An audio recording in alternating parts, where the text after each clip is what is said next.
One of the most famous shorelines in America belongs to New Jersey.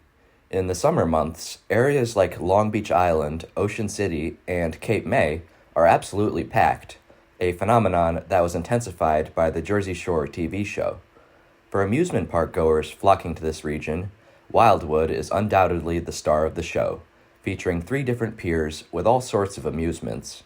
Maurice Piers owns all of them, along with a storage area that older visitors might remember as a separate park. It went by a few different names over the years, but Hunt's Pier seems to be the best known. It featured some fairly notable coasters, like the original Spinning Wild Mouse and a Vekoma Looper, now known as Blue Hawk, at Six Flags Over Georgia. However, the crown jewel of the pier was always the Golden Nugget Mine Ride, a unique hybrid of a roller coaster and a dark ride. With its old western exterior concealing various surprises during the ride, it had definitely become a Jersey Shore icon in the 36 seasons it was open. Nowadays, the original experience is just a memory, but for roller coaster and dark ride enthusiasts, the spirit of the Golden Nugget lives on some 4 hours away from the beach it overlooked. What we know as Hunt's Pier was technically the precursor to the Wildwood piers you can visit today. Built in 1905 and dubbed Ocean Pier, it spent its first few decades as a dance hall before its popularity waned during the Depression. Soon purchased by William Hunt, the area found new life as an amusement park, although it was destroyed by a fire and took until 1957 to return. The more fire-resistant pier was named after the founder himself, who was determined to make the park better than before. Replacing the wooden coaster that burned was the Flyer, a cookie-cutter creation compared to what was coming. Apparently, Hunt wanted to expand the pier towards the ocean, where he could fit even more attractions and vantage points for his guests. In 1959, the park opened a boat ride called Jungle Land, an imaginary journey through the heart of Africa. For its time, the theming was impressive, especially for a boardwalk park, so perhaps this encouraged Hunt to move on to something better. After all, the extra space would provide plenty of room for a big new attraction. In the first half of 1960, boardwalk visitors noticed a bizarre structure rising above the waves, but only when the fake rockwork appeared did they know there was an adventure over the horizon. Just like the nearby Flyer, the Philadelphia Toboggan Company was behind the Golden Nugget, although this was nothing like their other coasters. The custom trains and steel track added to the old western theme, making guests feel like they were riding into a real mine. Also, the structure acted as theming, giving the ride a much different appearance than the Flyer. The many props were courtesy of Bill Tracy, a new dark ride designer who already got a start with the aforementioned Jungle Land. Along the course, there were some points where gravity sped up the train, allowing people to claim the ride as a credit, but it was probably no more thrilling than something like Blazing Fury at Dollywood. Besides, you would not want to go very fast with so much to look at. The Golden Nugget carried its first spelunkers in July 1960. The experience began as they approached the station, which resembled a small town. In 1979, this became more three-dimensional, allowing for a partially enclosed station. After dispatch, 2 lift hills brought the train up the 35-foot mountain, where riders cruised past the rockwork, cacti, and various scenes you would expect from the Old West. Later in the ride's history, there was even a helicopter and possibly a jeep at this point. Of course, this was all juxtaposed against the stunning backdrop of the Wildwood shore. A drop followed, acting as the mine shaft that transported riders to the dark cave where the imaginary peril began. Of course, there were miners, but if the creatures did not get to them first, the mine would surely cave in on them. The skeletons made this very clear. Finally, who could forget that large, rotating tunnel towards the end? I think it was supposed to be a barrel of gold, but to me, it's almost like you were being surrounded by all the spirits trapped down there.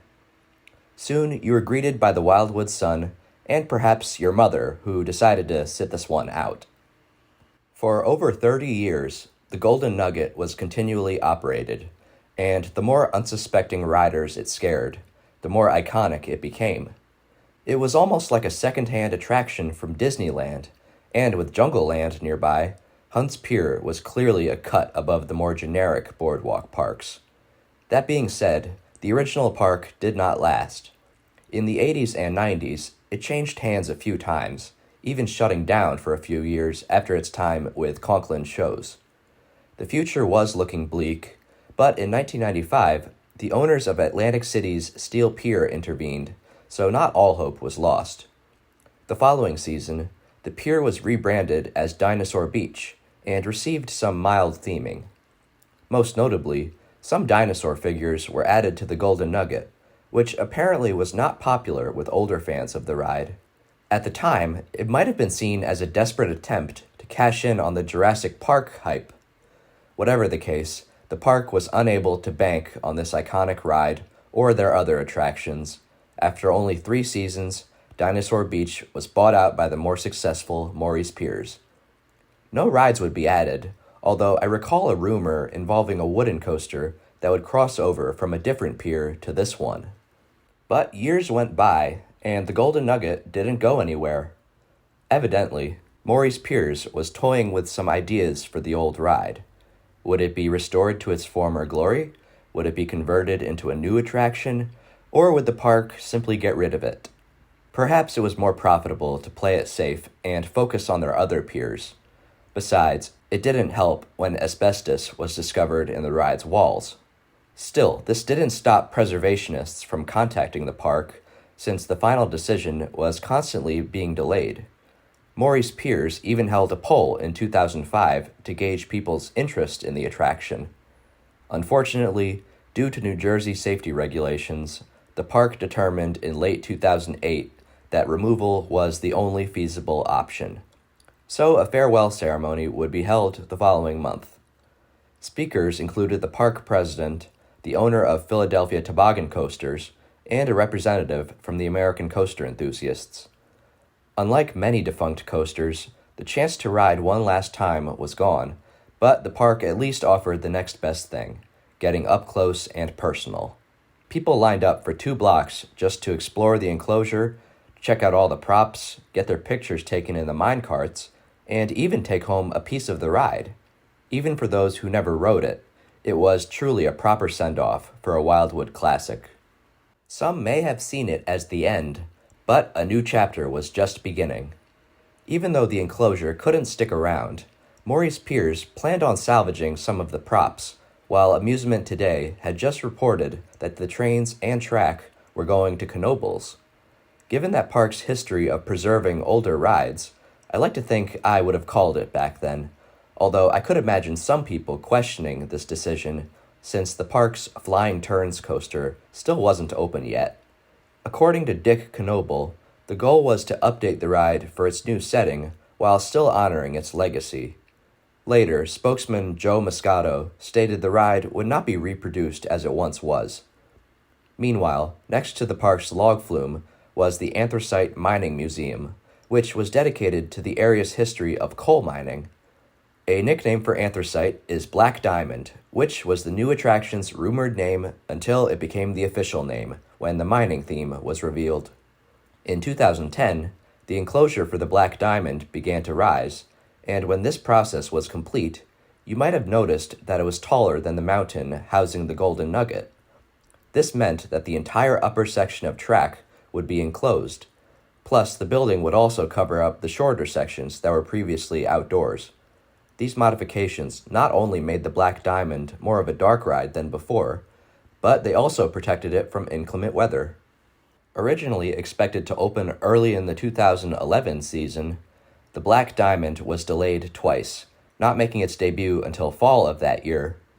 I'm guessing this had to do with the new supports making the track jiggly, or perhaps Knoebels hit a few snags trying to modernize the ride. But on October 8th, it was ready for the public. Right away, fans of the original ride noticed the new town in the station, a prime example of the subtle updates the park made.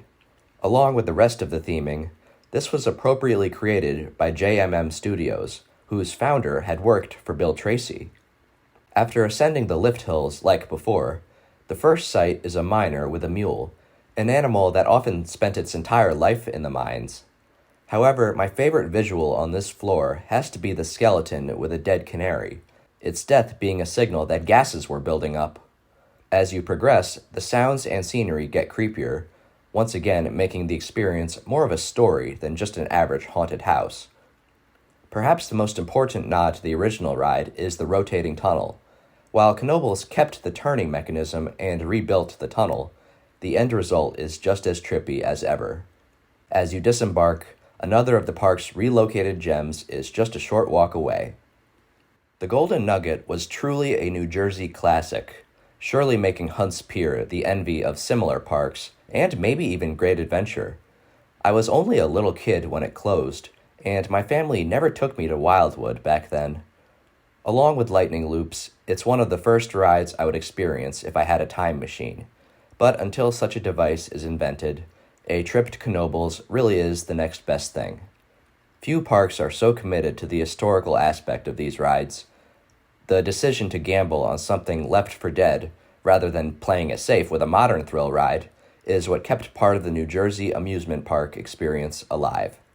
Almost 5 years ago, I added Black Diamond to my credit count, and now part of Lightning Loops is waiting for me down in Oklahoma. Until I make that trip, this is Julian Dale, and I don't corkscrew around.